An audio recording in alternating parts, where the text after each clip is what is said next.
রুটি রুজি হয় তাদের তাদের যদি সংসার চলে আমি মনে করি সারা জীবন আমার নামে বদনাম করে তোমাদের সংসার চালাও। কোনো নারী চাইলেই হচ্ছে একটা পুরুষকে ধোকা দিয়ে চলে যেতে পারে, কিন্তু একটা পুরুষ কিন্তু একটা নারীকে ধোকা দিয়ে চলে যেতে পারে না।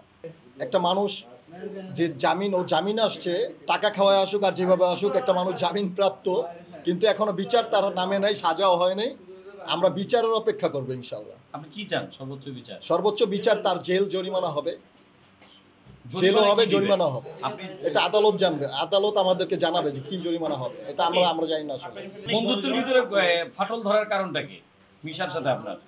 সে আমার কখনোই বন্ধু ছিল না, এরা বড় ভাই জানতাম, বড় ভাই বলতাম, যেমন আপনি বড় ভাই, এবার বড় ভাই সে হচ্ছে ভিউ কানেক্ট করে বিভিন্ন জায়গায় ঘুরে। কারণ আপনারা এইটাতেই বুঝেন যে তার নামে আজ পর্যন্ত আমি কোথাও কোনো বদনাম করি নাই। সে আমার নামে যেহেতু বদনাম করছে, এটা আপনাদের বোঝা উচিত।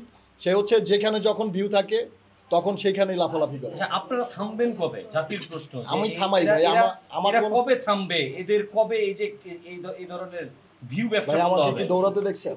না, আপনারা বদনাম করতে দেখছেন। এই যে মিশা আপনার পাশে আসে ভাই, আমি ভাই তাদেরকে চিনতাম আগে, এখন চিনি না। আর বিয়ে করছেন কবে আপনি? আমি বিয়ে ভাই করব না আপাতত। কবে করছেন? দেরি আছে ভাই, আগে হচ্ছে নিজেকে ভালো প্রমাণ করি মানুষের কাছে। আমি তো খারাপ মানুষ কখনো।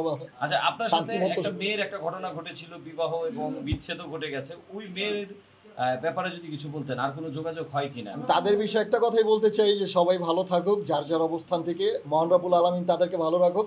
আর আমার বিষয়ে যদি কেউ বদনাম করে রুটি রুজি হয় তাদের যদি সংসার চলে, আমি মনে করি সারা জীবন আমার নামে বদনাম করে তোমাদের সংসার চালাও। Thank you. আচ্ছা, আমরা একটু রূপার বিষয়টা শুনতে চাই। আসলে রূপা আপনার নামে আমি চিনি না এই মেয়েটাকে। এই জুনিয়র মিশা ভাই আনছিল, একদিন কাজ করছে, চলে গেছে, শেষ।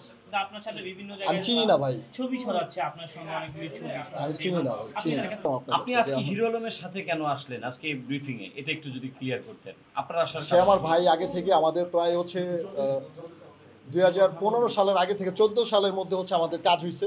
অনেক আগে থেকে আমরা ভাই বন্ধু। তো আজ পর্যন্ত আলম ভাই আমার নামে কোনোদিন বদনাম করে নাই, আমিও তার নামে বদনাম করি নাই এবং খারাপ কিছু দেখিও নাই।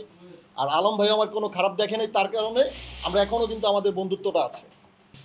আমি মনে করি যে নারীদের এটা নিয়ে একটা সুস্থ বিচার হওয়া উচিত। যে কোনো নারী চাইলেই হচ্ছে একটা পুরুষকে ধোকা দিয়ে চলে যেতে পারে, কিন্তু একটা পুরুষ কিন্তু একটা নারীকে ধোকা দিয়ে চলে যেতে পারে না। তো আমি মনে করি যে ওই নারীরও হচ্ছে দেনমোহরের যে ছেলেটা যে ক্ষতিগ্রস্ত হয়েছে, 2-3 বছর যে তার সাথে থাকছে, সে যে একটা ক্ষতিগ্রস্ত হয়েছে, এটা ক্ষতিপূরণ দেওয়া উচিত রিয়ামনির, আমি যেটা মনে করি। মেয়েরা অতিরিক্ত বেড়ে গেছে, যার কারণ হচ্ছে মূল বিষয় হচ্ছে এই শিক্ষাকে দেখে তৈরি হচ্ছে এই বাংলাদেশের সমাজে। তো আমি মনে করি যে এই শিক্ষার তাড়াতাড়ি করে হচ্ছে কার্যকর করা হোক। আর না হয়তো অনেক নারী হচ্ছে, আপনি যে জার্নালিস্ট, আপনিও ঘরে শান্তিতে থাকতে পারবেন না, আপনার ওয়াইফ কোন প্ল্যানিং করে রাখবে আপনি নিজেও বুঝবেন না। তো আমি মনে করি যার যার অবস্থান থেকে প্রতিটা পুরুষ মানুষ প্রতিবাদ করে তুলুন, যেন কোনো নারী আর এরকম অঙ্গভঙ্গি করতে না পারে মিডিয়াতে এসে, লাইভে এসে, এবং হচ্ছে কাউকে থ্রেট না দিতে পারে, কাউকে কোনো ক্ষতি না করতে পারে। তো এটাই আমার চাওয়া।